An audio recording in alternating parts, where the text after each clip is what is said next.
Hi. That was kind of loud.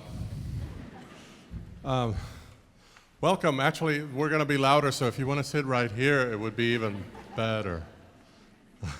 Come on in and have a seat. I'm going to talk for a long time, so go ahead and just get settled.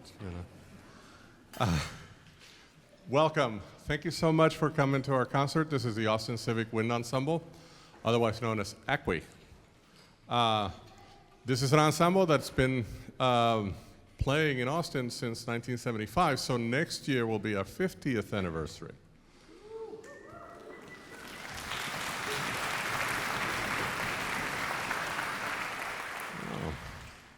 Next year will also happen to be the 20th year that I conduct this group, which is actually, yeah.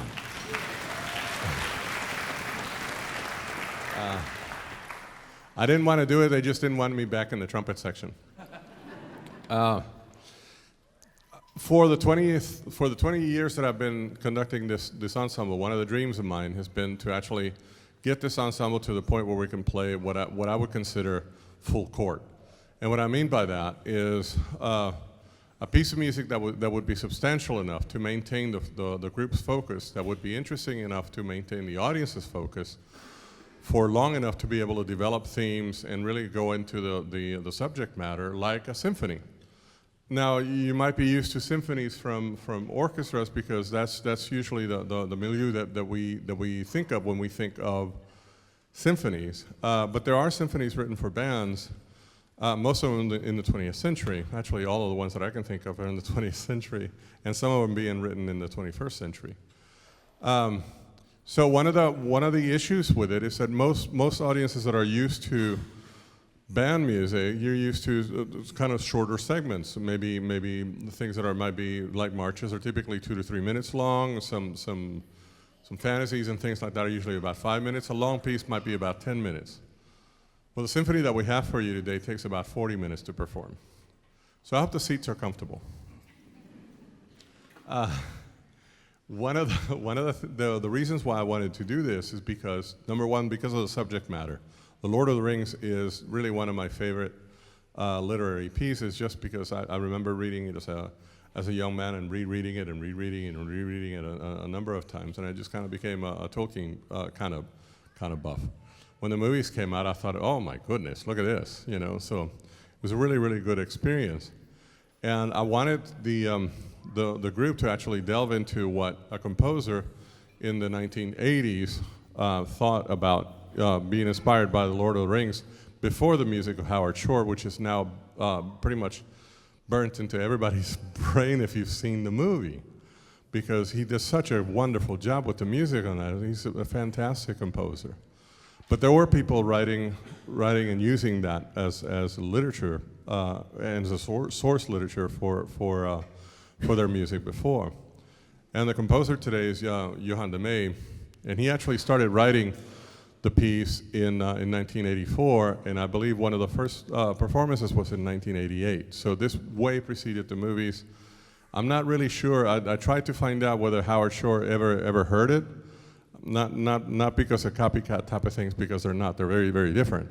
But it's just out of curiosity. It's a really, really cool little piece of music.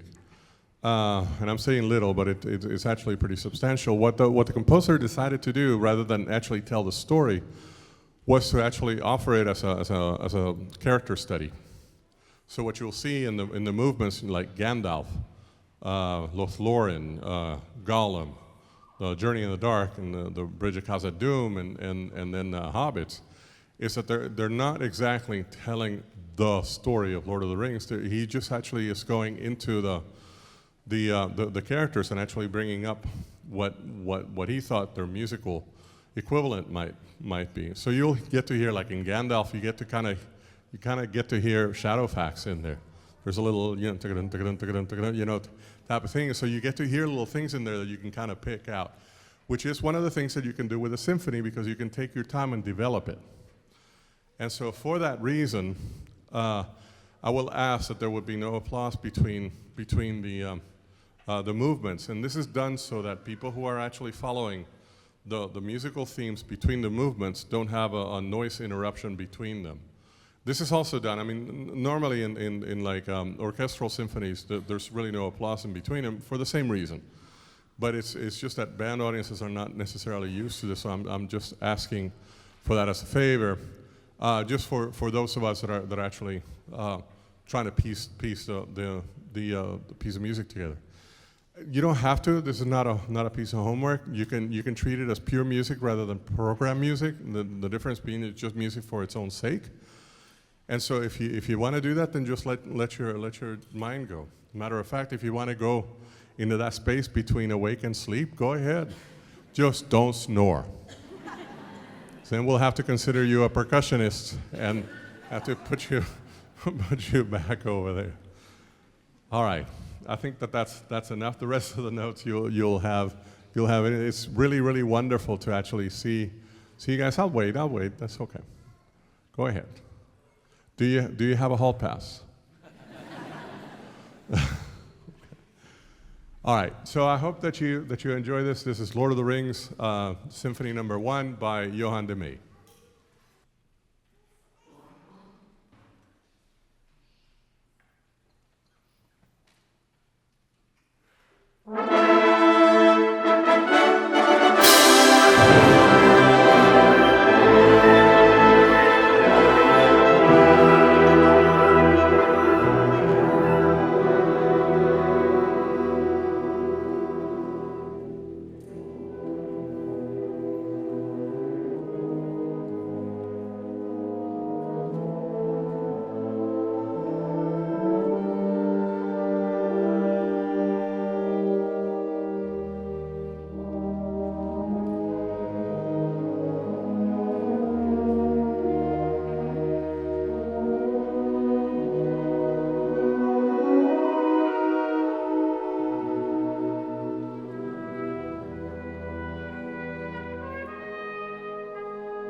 Well, that was a long piece, wasn't it? Did you enjoy it? Oh, thank you.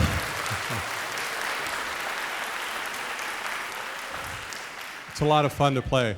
We're made up of a lot of musicians from all kinds of different professions. Some of our musicians have been professionals before, some of them semi-pro.